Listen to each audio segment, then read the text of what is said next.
मैं फिर से कह रहा हूँ घरेलू सिलेंडर के दाम नहीं घटे, 89 रुपए बढ़े थे, 89 रुपए बढ़े हुए नहीं घटे। जहां पे अगर आपको इतना ही नैतिक बोध होता, इतना ही बड़ा इस देश से आपको प्यार और प्रेम, आपने सुनामी कह के और एक मजबूत अर्थव्यवस्था के ऊपर प्रहार किया। 10 करोड़ गरीब लोग साल में एक बार उज्ज्वला का सिलेंडर नहीं भरवा पा रहे, इसका क्रेडिट किसको दूं ये बताइए। अरे भाई, मैं हूं यासर मलिक।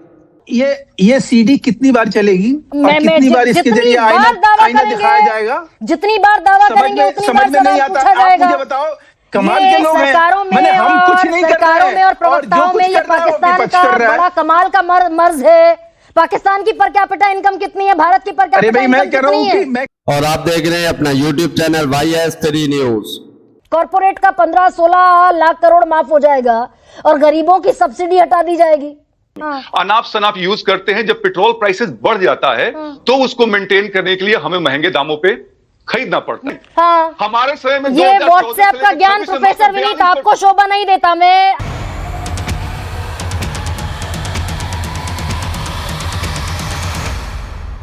बढ़ती महंगाई और पेट्रोल डीजल की मार से जनता परेशान है। उसी पर जब गरिमा सिंह ने डिबेट की और ईरान और अमेरिका के बीच युद्ध भी समाप्त हो गया है, उसके बाद भी डीजल और पेट्रोल के दाम नहीं घटे, सिलेंडरों में राहत नहीं मिली है।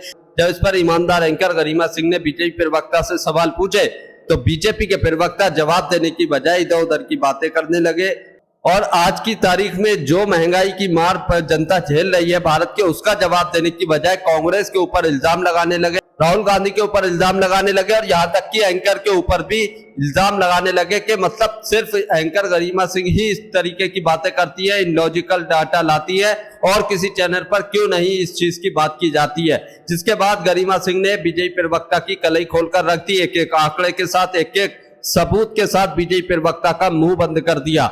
वहीं पर आप लोग देखेंगे कि कांग्रेस के प्रवक्ता ने भी अच्छी तरह से पूरी भाजपा को एक्सपोज किया महंगाई और पेट्रोल डीजल पर, और एलजेपीआर के प्रवक्ता की कैसी कलई खोली गई है गरिमा सिंह के द्वारा और किस तरीके से झूठे आंकड़े पेश किए जा रहे थे। पूरी डिबेट देखकर जाइए, बहुत शानदार डिबेट है। और आखिरकार क्या वजह रही है कि महंगाई अब भी बढ़ती जा रही है जबकि युद्ध खत्म हो चुका है, तो समझ में आएगा आपको। पूरी डिबेट देखिए। हम सब एक पेज पर हैं, we are on the same page कि ये जो संकट था, दुनिया का सबसे बड़ा ऊर्जा संकट, ये देश के प्रधानमंत्री मानते दिखाई दिए। हरदीप सिंह पुरी तो संसद में मानने को तैयार नहीं थे कि दुनिया का सबसे बड़ा ऊर्जा संकट, उसमें भारत भी फंस सकता है क्या?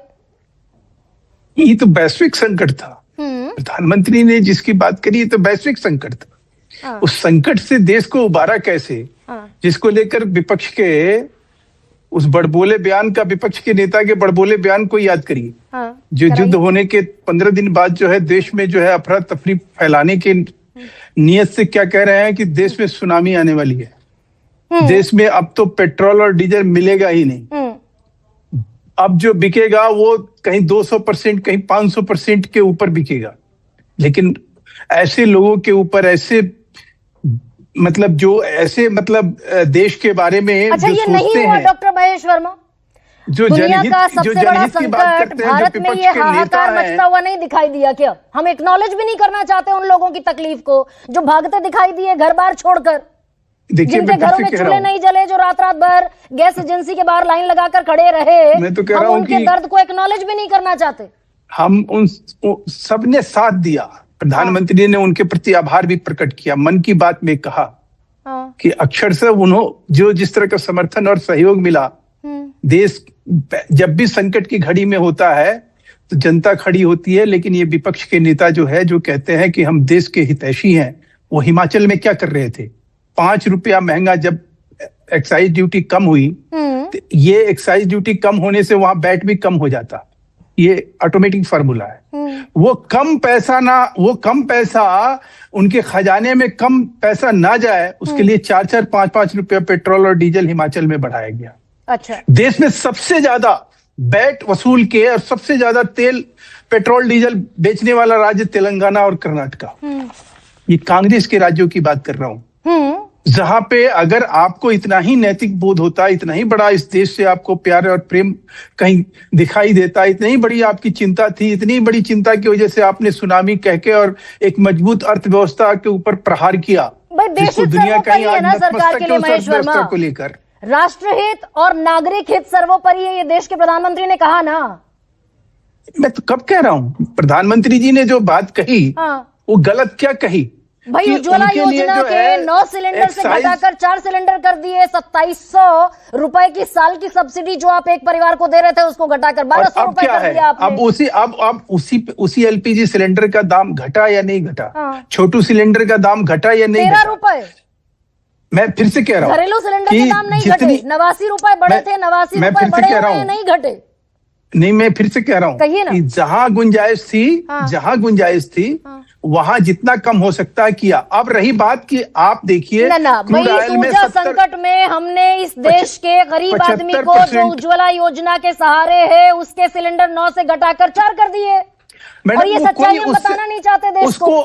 हाँ नहीं, उसको जो है उसको लेकर किसी तरह का कोई संकट या किसी तरह की छटपटाहट या बौखलाहट ऐसी नहीं थी जो पैदा की गई। लेकिन सवाल यह है कि मतलब गरीब आदमी को 9 सिलेंडर सब्सिडाइज मिल रहे हैं। नहीं, एक सेकंड महेश वर्मा, के बाद सवाल अगर करिएगा तो बीजेपी के लोग बीजेपी के लोग इसे बैज ऑफ ऑनर की तरह पहनते हैं ना महेश वर्मा की हम उज्ज्वला योजना में 642 का सिलेंडर देते हैं।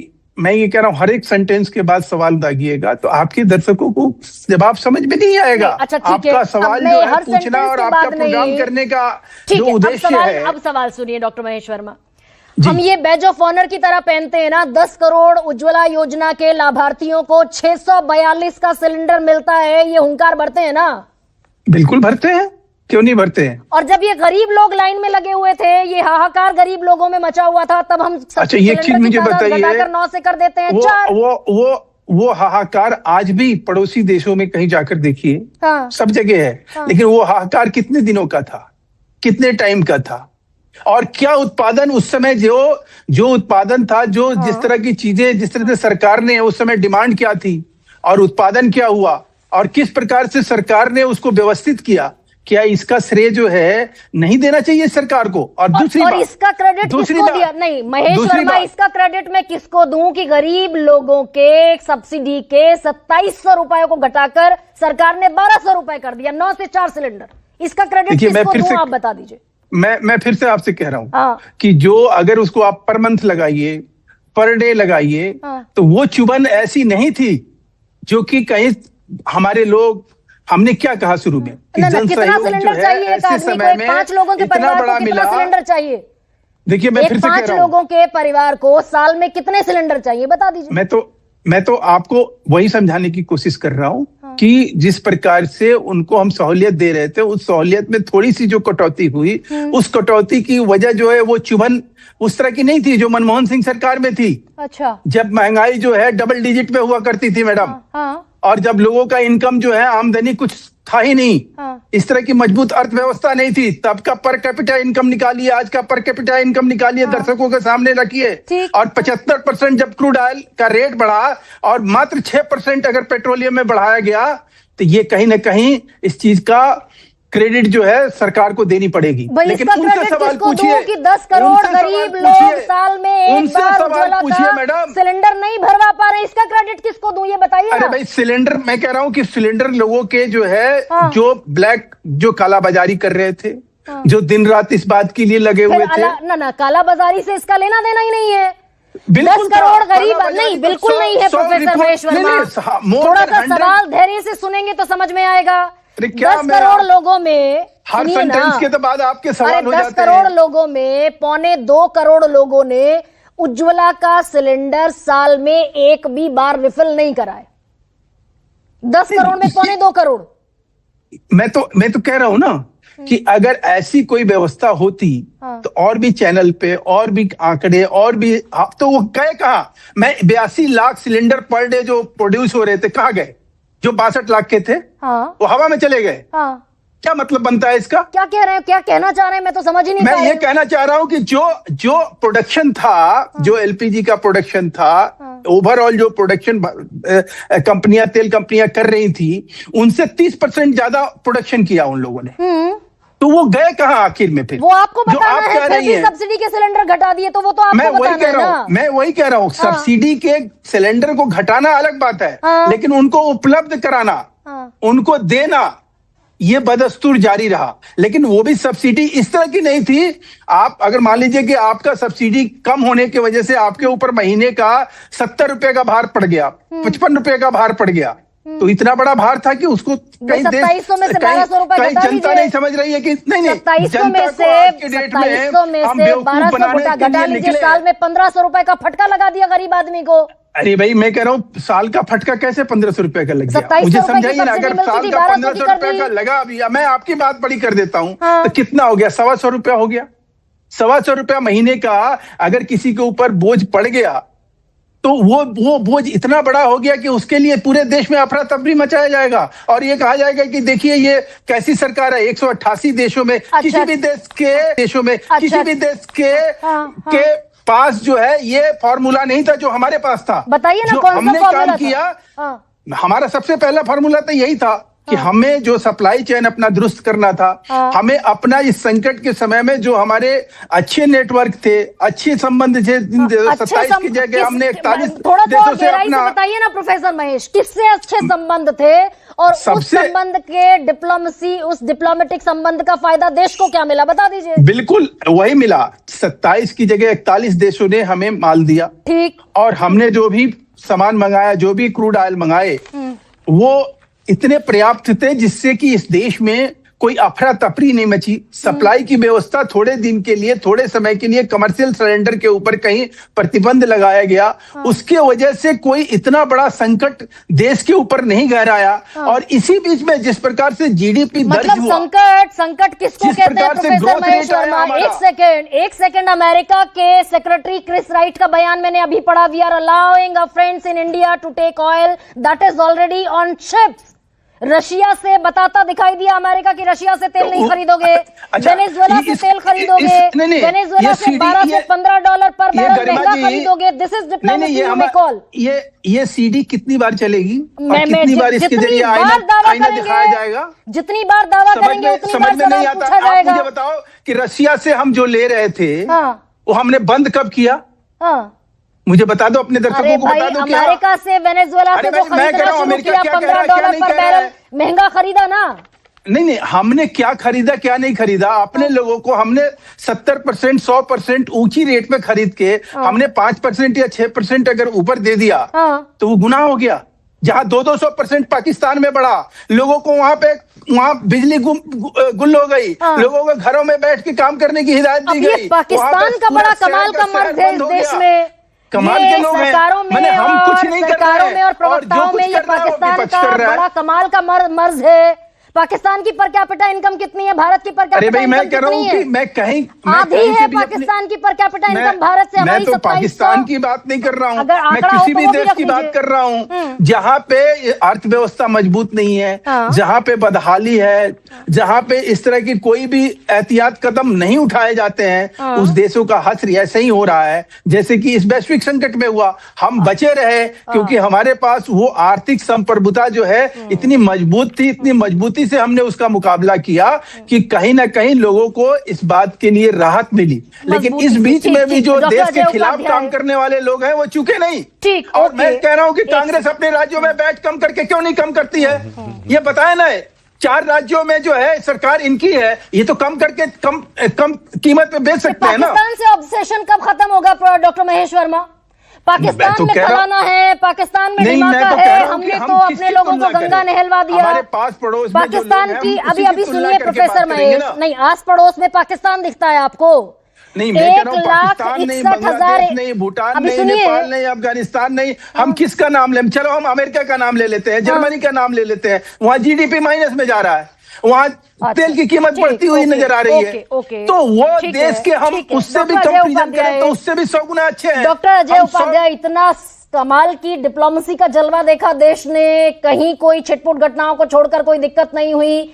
आज देश के प्रधानमंत्री ने लेकिन कहा 74,000 करोड़ का नुकसान हुआ अप्रैल से जून के बीच ऑयल मार्केटिंग कंपनीज को, और हमने एक्साइज ड्यूटी घटाकर वो सारा सरकारी खजाने पर बोझ लादा, लोगों को दिक्कत नहीं होने दी, which is a very correct fact। दो प्रश्न है। एक तो डिप्लोमेसी वाली बात है, वाकई मैं तो प्रधानमंत्री जी का डिबेट को पूरा देखकर जाइए, अभी आगे और ज्यादा तीखी बहस होने वाली है। एलजेपी आर के प्रवक्ता से गरिमा सिंह की तो और ज्यादा बखिया उधड़ेगी। इजराइल के सामने इसके लिए तो पूरा जब भी याद किया जाएगा मोदी जी का काल, तो जरूर इसको याद किया जाएगा। जो परिस्थिति 2-3 महीने 4 महीने के अंदर दिखी है। ईरान अगर स्ट्रेट ऑफ हॉर्मुज बंद करके बैठ गया तो अमेरिका से तेल न मंगाते तो भट्टा बैठ ही जाता ना। वही तो कह रहा हूं। अभी नाविक हमारे 3 जिनका जो शहीद हो गए वहां सेलर, प्रधानमंत्री जी मोदी जी गए थे ना प्रेस कॉन्फ्रेंस की। अलग बात है किसी एक भी प्रश्न का उत्तर न उनको प्रश्न कोई पूछा, ना उनसे कोई उत्तर की अपेक्षा थी, पर उस समय वो ही खिखी डिप्लोमेसी के मास्टरी थे और यही कर रहे थे। नाविक हमारे मारे गए, एक बार ट्रंप से क्या पूछने की हिम्मत हुई? जिस तरह से इजराइल में जाकर के अपना तथाकथित मेडल लेने के लिए जो वहां पे थपथपा रहे थे पीठ, उनको पता ही नहीं था कि क्या हाल वेस्ट एशिया में हमारे लोगों के साथ हो रहा है, हमारी इकोनॉमी के साथ हो रहा है। सच्चाई सबको पता है कि हॉर्मुज में चाइना का वही जहाज आ रहा था और हमारा जहाज अभी तक फंसा हुआ है, अभी भी क्लियर सारे नहीं आए हैं, अभी भी चल ही रहे हैं। इतनी अच्छी डिप्लोमेसी रही। ईरान के साथ जो संबंध की बात थी, हमारी सोवरेंटी की बात थी, हमारे आंगन में आकर के अमेरिका जो है उनके पनडुब्बी को जो जिस तरह से, वो भी सैनिक पनडुब्बी जो हमारे यहाँ मिलन मित्रता के लिए आया था, उसको मार दिया। एक शब्द आवाज नहीं आई, आज भी आवाज चुप्पी, अभी भी चुप्पी है। यदि ये डिप्लोमेसी बहुत बेहतरीन थी तो ऐसी डिप्लोमेसी इस देश को नहीं चाहिए। हम लोग डिप्लोमेसी के छात्र हैं। जाकर डोनाल्ड ट्रंप डेड इकोनॉमी कहते हैं अमेरिका को। डोनाल्ड ट्रंप क्या कहते हैं आजकल? भाई अमेरिका की अपनी सहूलियत के हिसाब से मजम्मत कर लेंगे आपकी। अमेरिका ने भारत को ये कह दिया, डोनाल्ड ट्रंप ने भारत को ये कह दिया, और डोनाल्ड ट्रंप के साथ राहुल गांधी सेम पेज पर जाकर खड़े हो जाएंगे क्योंकि राहुल गांधी के मुफीद बात कहते हुए दिखाई देंगे। मोदी जी की बहुत प्रशंसा की तो वो ठीक है। डोनाल्ड ट्रंप ने यदि डेड इकोनॉमी कही, और क्यों ही डेड इकोनॉमी कही, वो उस पर भाजपा के लोगों को दिक्कत है। मैं महेश वर्मा जी का बड़ा सम्मान करते हुए कहता हूं कि महेश वर्मा जी मुझे लगता है जयशंकर जी से बड़े हो गए हैं। जयशंकर जी ने स्पष्ट कहा कि तेल कहा अमेरिका ने मत लो तो हमने नहीं लिया, जब उसने कहा रसा से ले लो तो हमने ले लिया, वेनेजुएला से कहा तो ले लिया। तो ऑन रिकॉर्ड है जयशंकर जी का। यदि उससे भी बड़े महेश वर्मा जी हैं तो मैं बहुत बहुत धन्यवाद और विशेष तौर पे बधाई देता हूं। नहीं, ये सवाल टफ है क्या?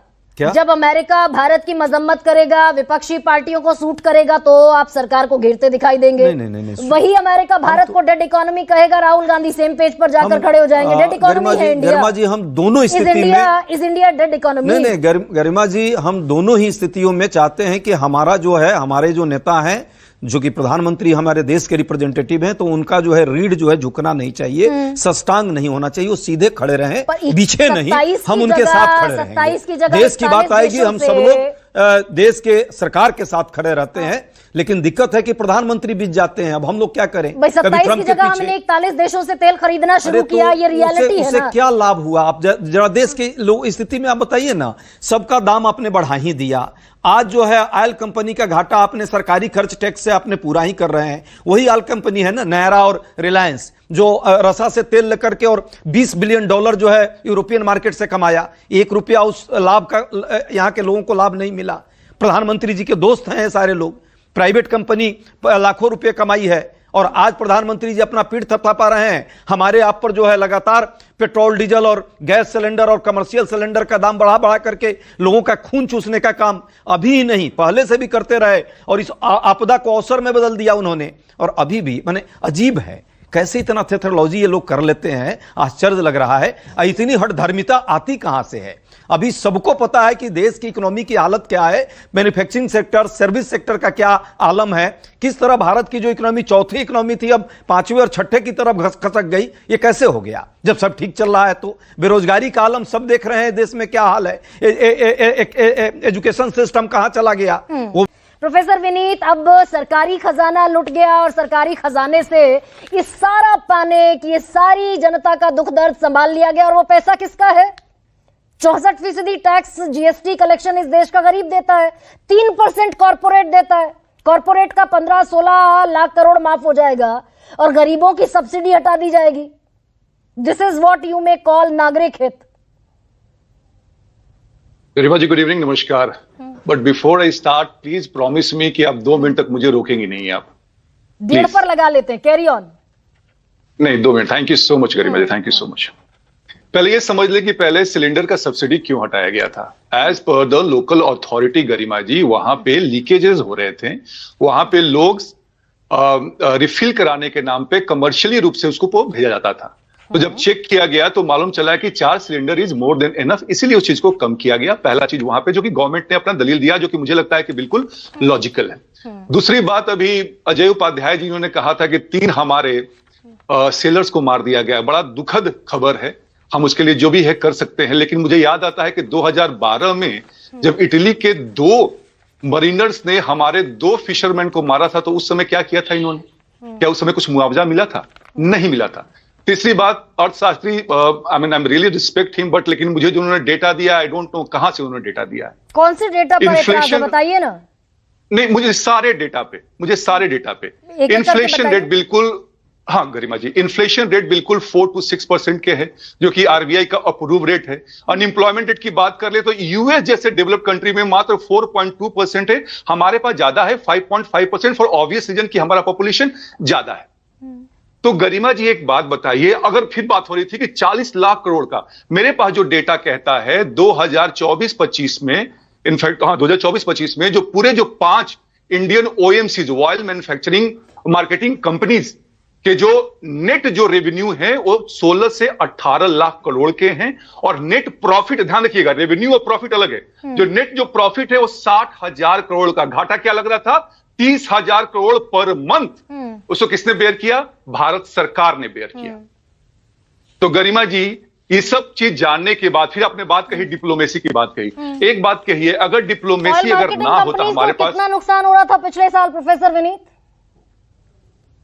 मैं पिछले साल की बात मैंने नहीं कही, जब लड़ाई चालू हुई ड्यूरिंग ऑयल क्राइसिस, हर महीने 30,000 करोड़ का। मैंने कहा कि जो रेवेन्यू था 2024-25 में, लड़ाई चली, टोटल कितना हो गया? अप्रैल, मई और जून, सॉरी काउंट कर लें आप, 30,000 मई, तो टोटल कितना नुकसान हो गया ऑयल मार्केटिंग कंपनीज को? 30,000 करोड़ का मतलब होता है 3 महीने का 90,000 करोड़। ठीक है। हमारे पास इनकम कितना था? सुनिए, रेवेन्यू कितना आया था? 16 से 18 लाख करोड़। प्रॉफिट कितना था? मात्र 60,000 करोड़। तो जो घाटा हुआ था वो प्रॉफिट को एक्सीड कर रहा था, which was taken care by Indian government. Exactly. जो कि मोदी जी बात कर रहे थे। पिछले साल कितना कमाया था? पिछले साल कमाया था 2,67,000 करोड़, 2.5 लाख करोड़ से ज्यादा पिछले साल कमाया।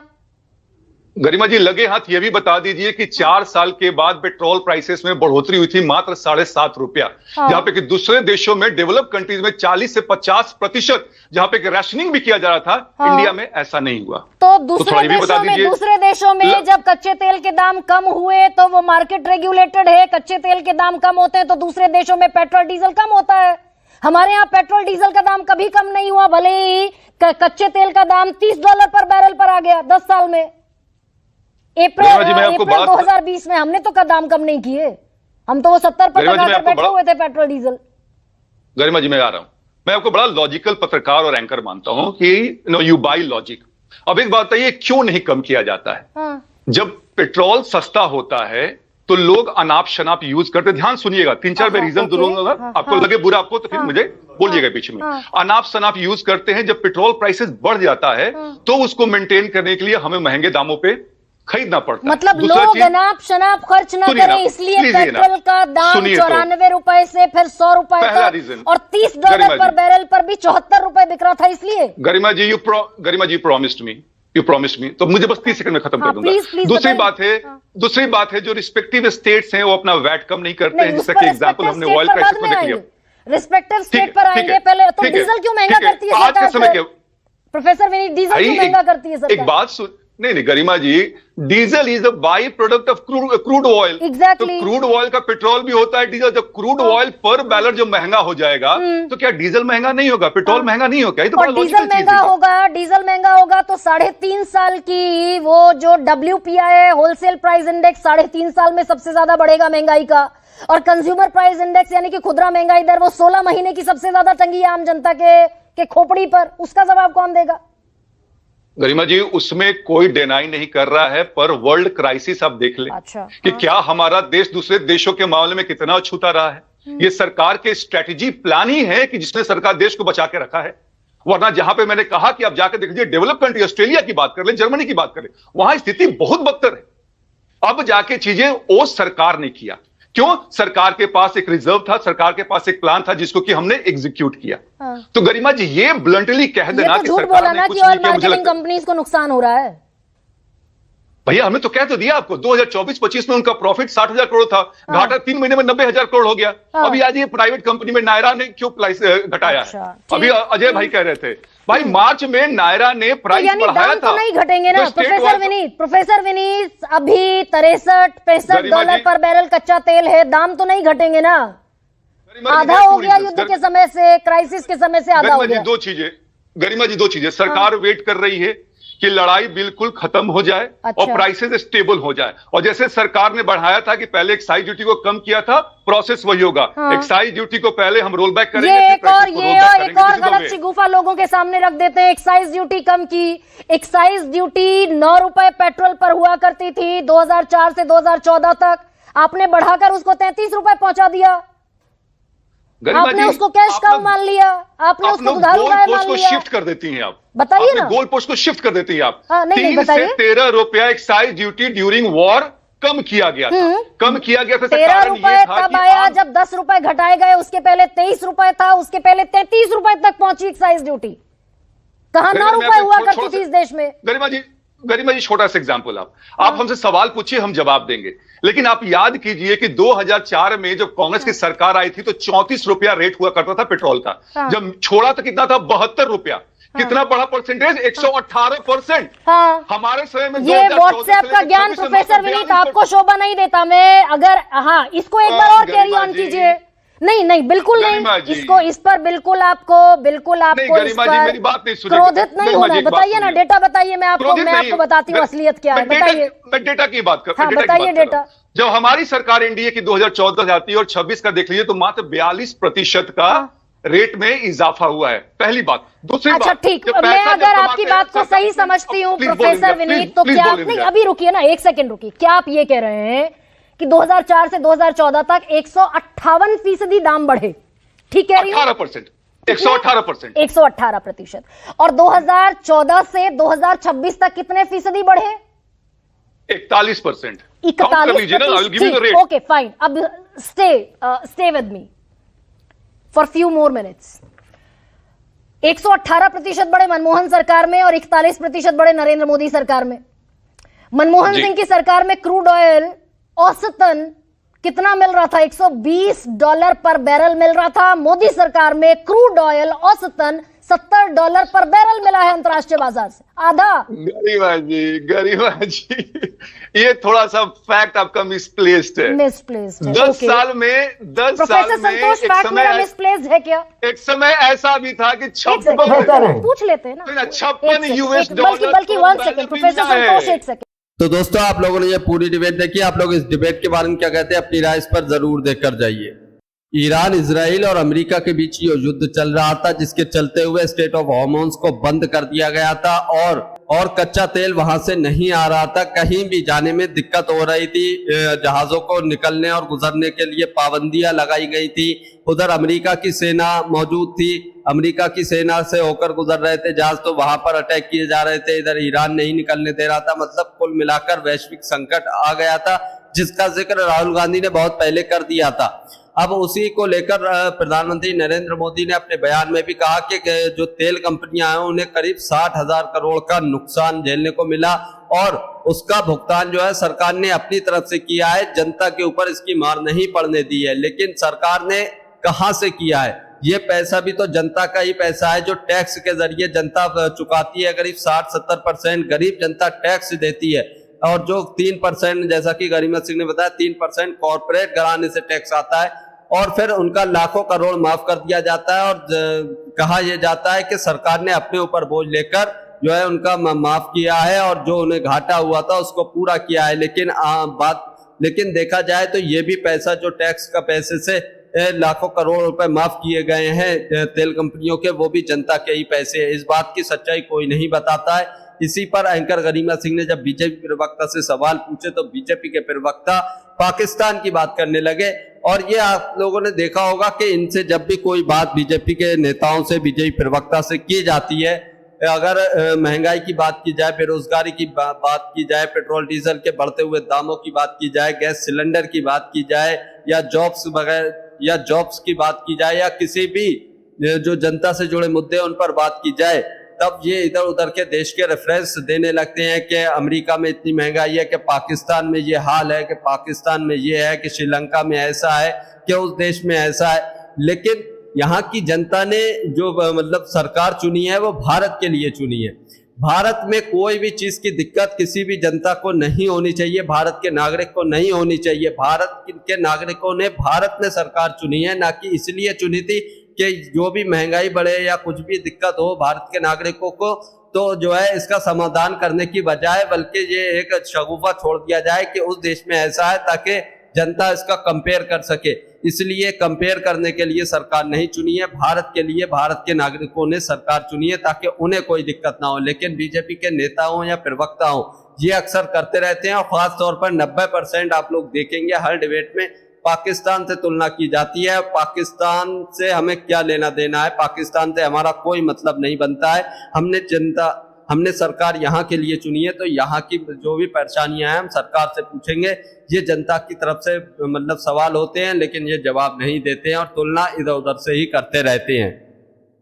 अब जबकि ईरान, इजराइल और अमेरिका का युद्ध खत्म भी हो चुका है, क्रूड ऑयल के दाम जो है वो घट भी चुके हैं, लेकिन जो हमारे देश में पेट्रोल डीजल के दाम बढ़ाए गए थे उसमें अभी तक कोई भी कटौती नहीं की गई है, कोई भी दामों को घटाया नहीं गया है। यही होता है कि कोई भी वैश्विक संकट आता है या कोई भी परेशानी आती है, तब जो है सरकारें जो होती हैं वो दाम बढ़ा देती हैं और लॉजिक देती हैं कि वैश्विक संकट है, कि क्रूड ऑयल के दाम बढ़ गए। लेकिन जब क्रूड ऑयल के दाम घटते हैं तब जो है रेट जो पेट्रोल डीजल के हैं वो नहीं घटाए जाते हैं, वो उतने के उतने ही रहते हैं, और जो मतलब आम जनता होती है उसके ऊपर बोझ डाला जाता है। तो आप लोग इसके बारे में क्या कहते हैं जरूर बता कर जाइए।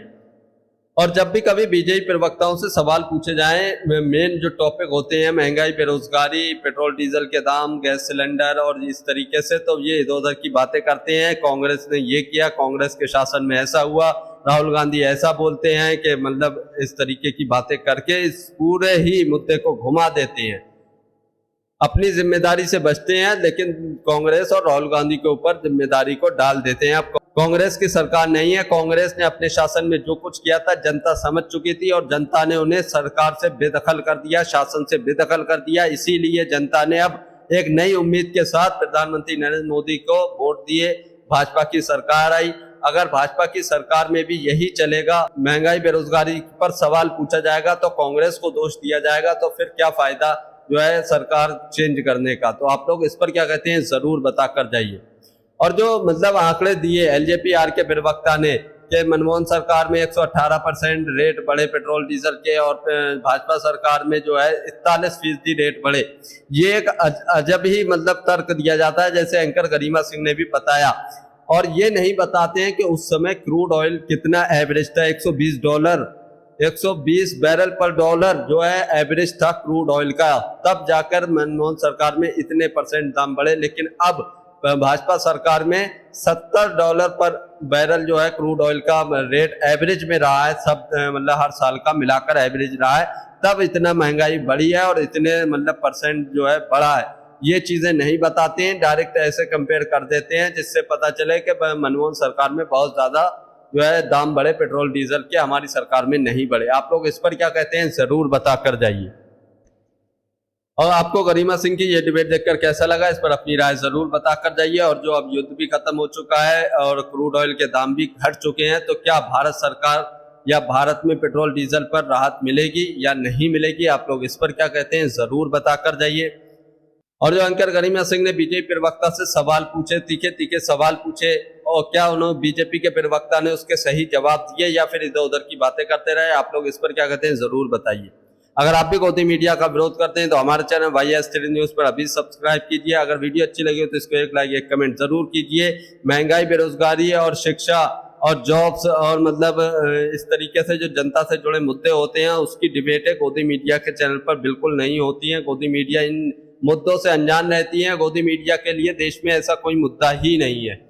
लेकिन जब कोई भी ईमानदार एंकर होता है, चाहे वो संदीप चौधरी हो, चाहे गरिमा सिंह हो, चाहे मानक गुप्ता हो, तो वो इस तरीके से डिबेटें करते रहते हैं। तो आप लोगों को ये डिबेट देखकर कैसा लगा, अपनी राय जरूर दीजिए।